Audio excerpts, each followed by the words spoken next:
Whatever it is that haunts the waters between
It lies off the coast of Florida, an area of some 60,000 square miles in which lurks the mystery of the Bermuda Triangle.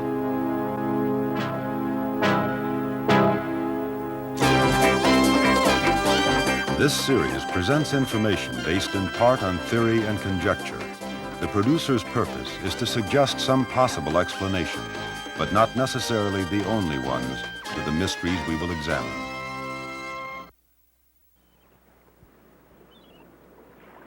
All stations. This United States Coast Guard, Miami, Florida.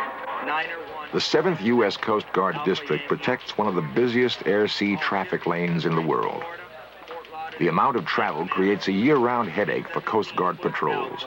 3 persons on board is overdue on a fishing trip. Vessels transiting area are... In a year, the district answers more than 10,000 rescue calls, an average of 25 a day.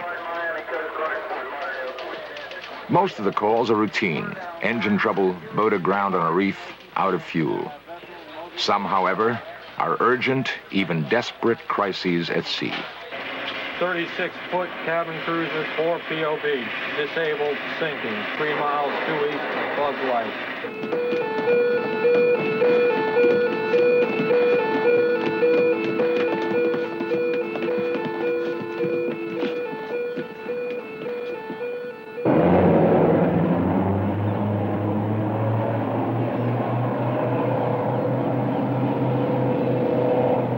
Within seconds of a confirmed emergency, veteran Coast Guard rescue crews head for distressed boats.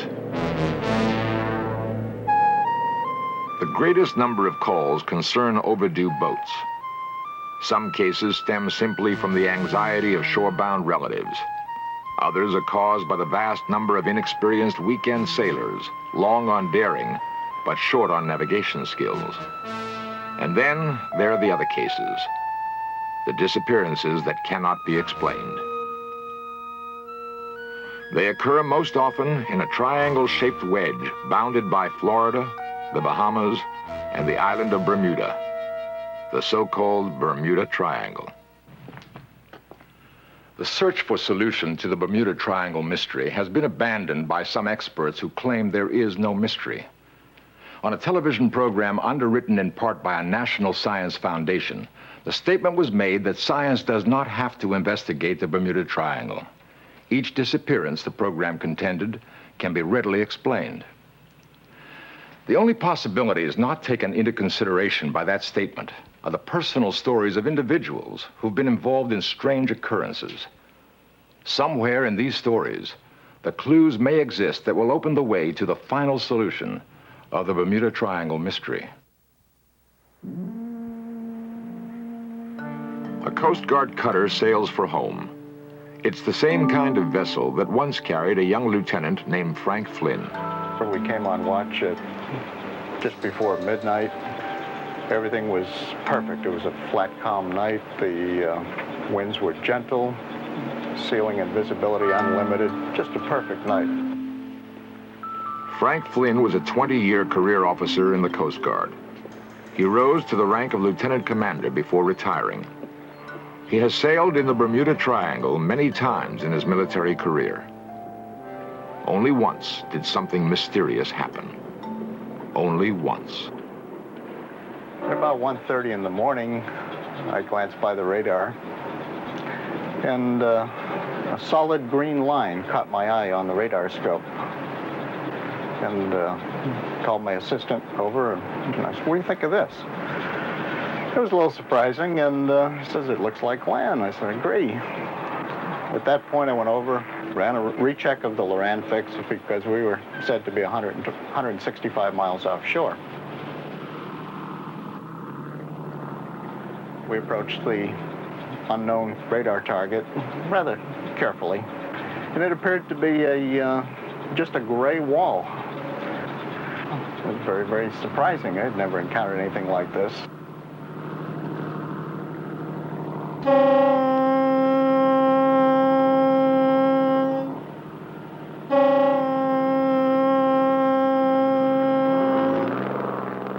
Overhead, you could still see the stars, and the seas were still calm. There was no action. Everything was perfect, other than this gray mass just sitting there.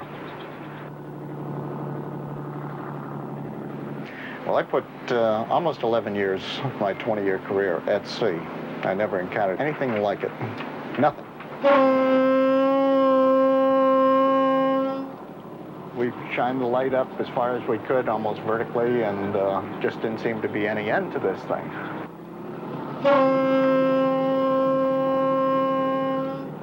I was on the port wing of the bridge and looked up at the carbon arc light. I could just barely see a very dull glow.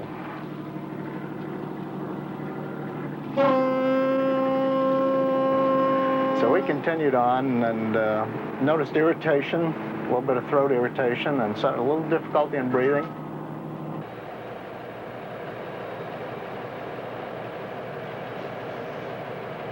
The engine room called indicating they were having a little problems with steam pressure.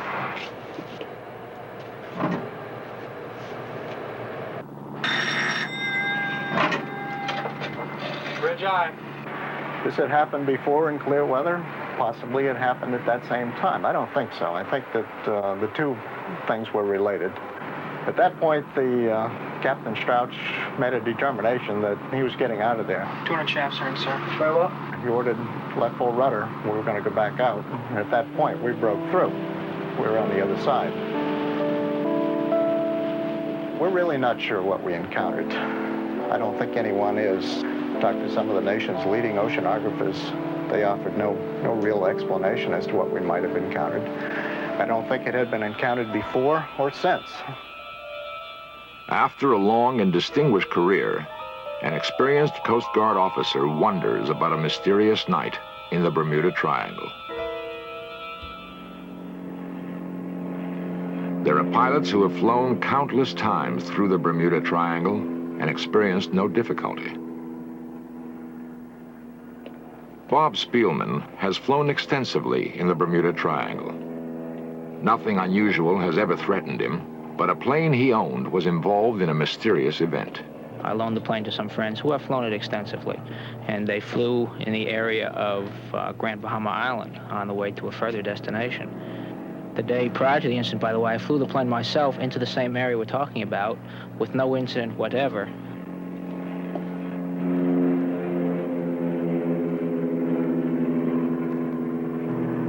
The weather was considered fantastic, the finest flying weather possible, ceiling and visibility unlimited, the kind of weather that any pilot dreams about.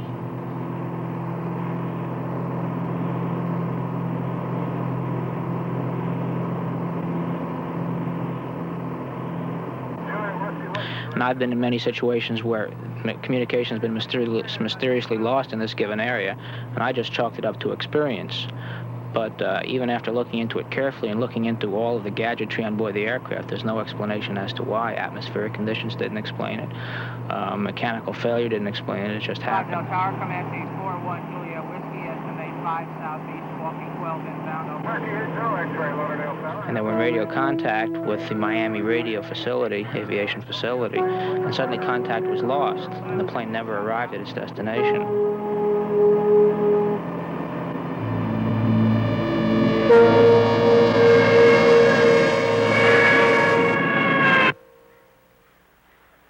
Somehow, the Triangle had claimed 5 victims on a clear day in good weather.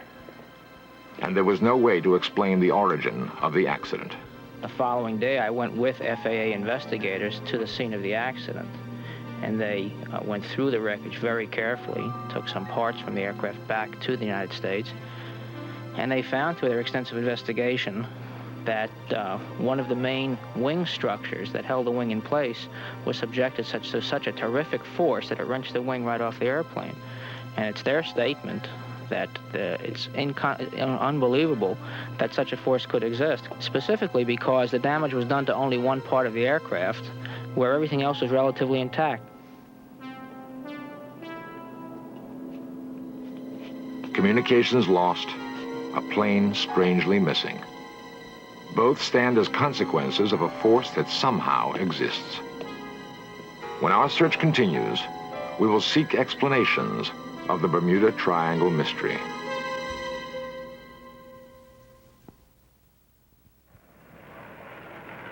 Ray Smithers classifies himself as an amateur researcher seeking a solution to the mystery of the Bermuda Triangle.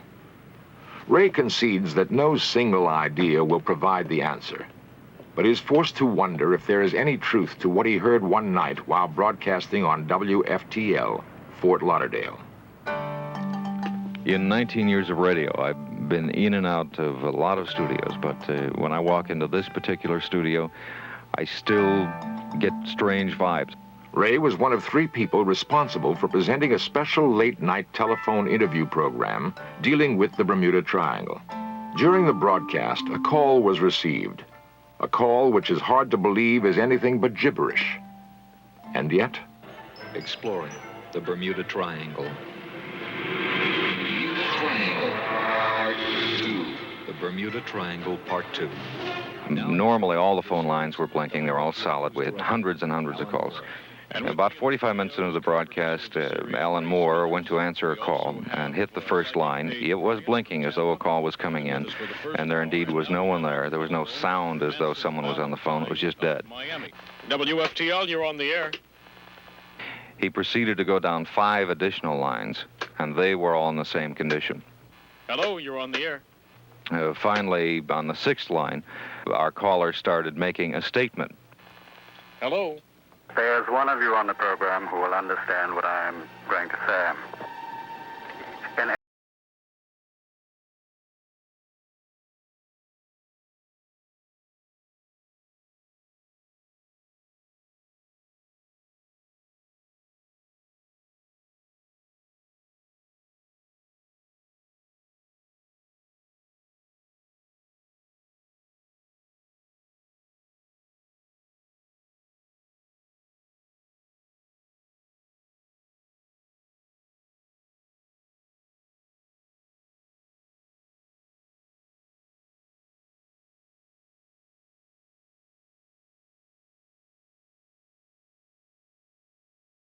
With this planet. Well, we lost someone here. Let's see. See who we have. There is no way to Malcolm. certify the authenticity of the call. All we know is the strange result the call produced. It's Monday morning. The morning DJ on the air offhandedly said, "Have you heard our broadcast in the Bermuda Triangle? We had quite a good show last night." Something just in general reference to the show. Immediately after saying that, our switchboard lit up. People said, "Gee, I had a physical or mental reaction when that guy called last night on your show. That strange voice." An unprecedented number of callers reported an emotionally unsettling experience. Whether the caller is real or not, he provides a solution unsatisfying to any reasonable investigator. Personally, I have to say that as an amateur researcher in the subject, and someone who certainly has had the public pulse felt, my final conclusion is something strange is happening. I don't think everyone is a mysterious case, no.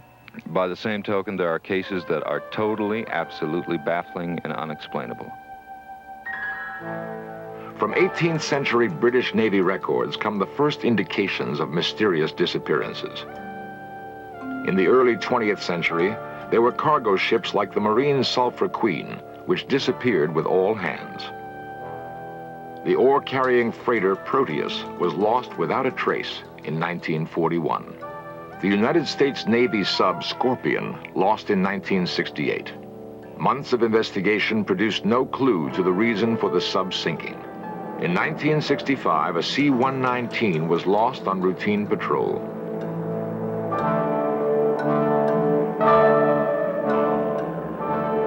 And perhaps the best-known disappearance of all, the story of Flight 19, a squadron of Navy planes lost in December of 1945.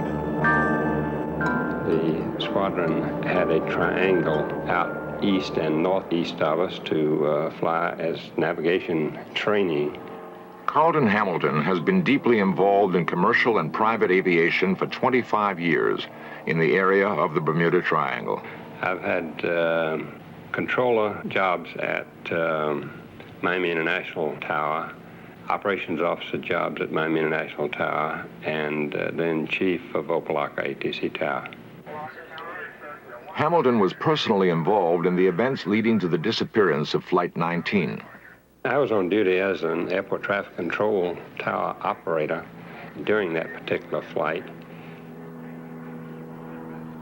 We at Miami Tower handled this flight on the initial phase just east of Miami.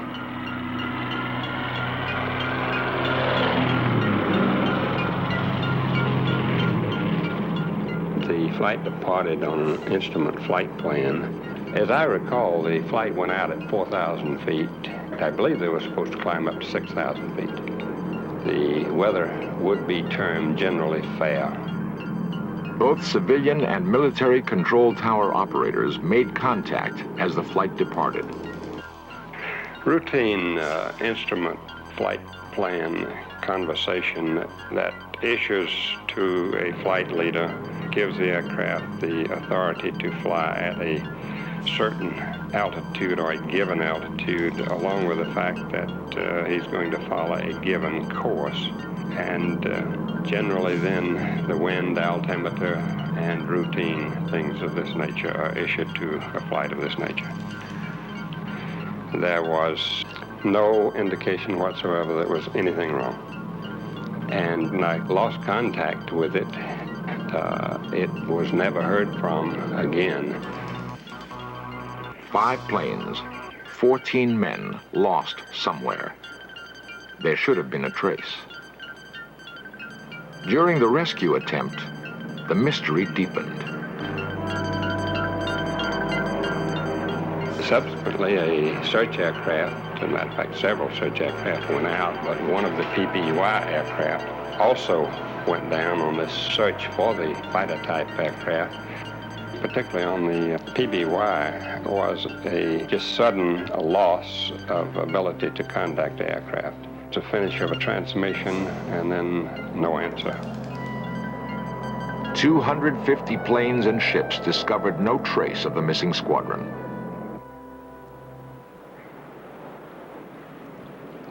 For Carlton Hamilton, that fact deepens the enigma of the Bermuda Triangle. They did not ever find any trace of any one of the fighters, nor did they find any trace of the PBY search aircraft.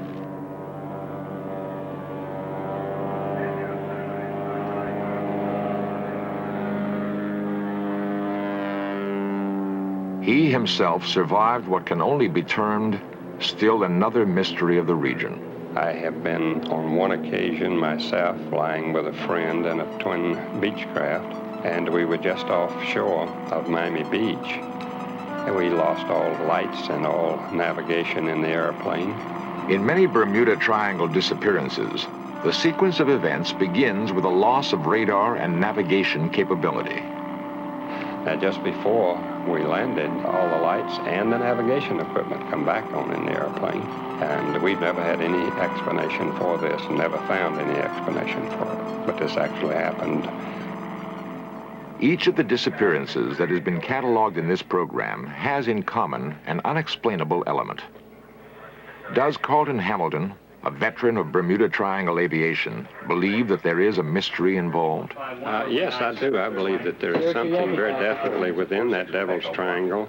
At low altitudes, I don't think that it extends too high above the surface, but possibly 6 to 8, maybe 10,000 feet, and possibly is being created by something under the surface or at the floor of the ocean, has been my theory of it. Somewhere beneath the Atlantic may lie the solution to the Bermuda Triangle mystery.